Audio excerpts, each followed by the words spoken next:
On the social media channels earlier this week talking about how excited you were to get back in the shoe and play in front of 20,000 people. Can you give us an idea how today lived up to your expectations and what you were hoping to accomplish today? I'm happy. I'm happy for our fans. Like even though it was like about a year and a half since we had fans in the stadium, it was very good to have them back in the shoe. I know everybody was happy to see all our fans instead of like an empty stadium. So I'm happy about that. All righty, next up, we'll go to Joey Kaufman from the Columbus Dispatch.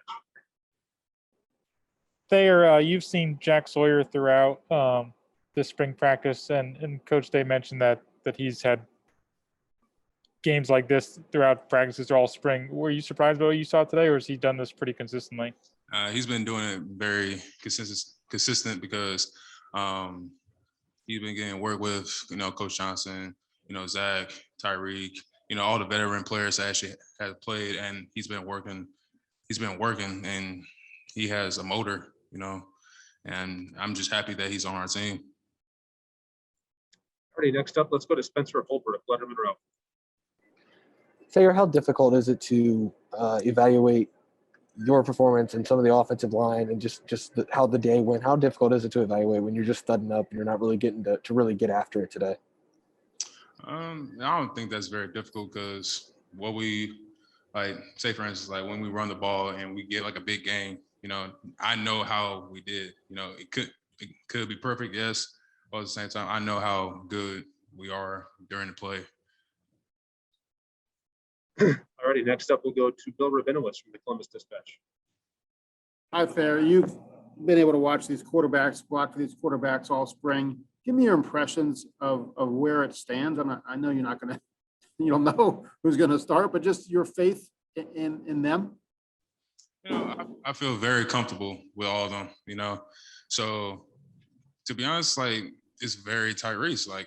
It's nothing to be said about it, to be honest, because they compete. They compete every day, every single day. They want to be perfect, but also at the same time, when they do sometimes make a bad throw, we all pick them up, I have my bad days, defense have their bad days, and they're young too. So they think everything has to be perfect, but they need to take things slow, so I believe that whoever's going to be behind us in the fall, in the fall, it's going to do tremendous.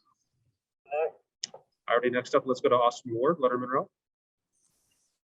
There, when you look back and evaluate, these 15 workouts for spring, is there anything you feel like you guys didn't accomplish or still needed to do if you'd had maybe 5 or 10 more days? I think this spring for us was one of our best springs. Even though last year we didn't have a spring, we didn't have fans during the fall, but this spring has been one of the best springs that I've been a part of. I've been a part of 3 now, so I'm happy where we're at right now. But at the same time, we're all not satisfied where we're at as well, because we got goals that we want to accomplish as well. All righty, and last question for Thayer. We got Zach Harrison ready for you. We'll go to Nathan Baird, Cleveland.com. Thayer, I guess just with the quarterbacks looking ahead to the rest of the offseason, what sort of has to happen? Are you all looking for someone to just give you guys something that you'll just know it when you see it, as far as who ultimately wins this job, and how important is it that someone emerges and sort of becomes that guy who the rest of the team has that kind of ultimate confidence in? And to be honest, it would take it wouldn't take that long, to be honest. But I believe that whoever's going to be behind me or the starting offensive lineman, when we play Minnesota, of course, everybody knows it's going to be that guy, But as of right now, I'm just happy where our quarterback's at right now. All righty, Thayer, thank you very much for your. Thanks for watching. Be sure to click on that subscribe button so you don't miss a single thing, and come visit us over at BuckeyeGrove.com for all the best Ohio State information on the web.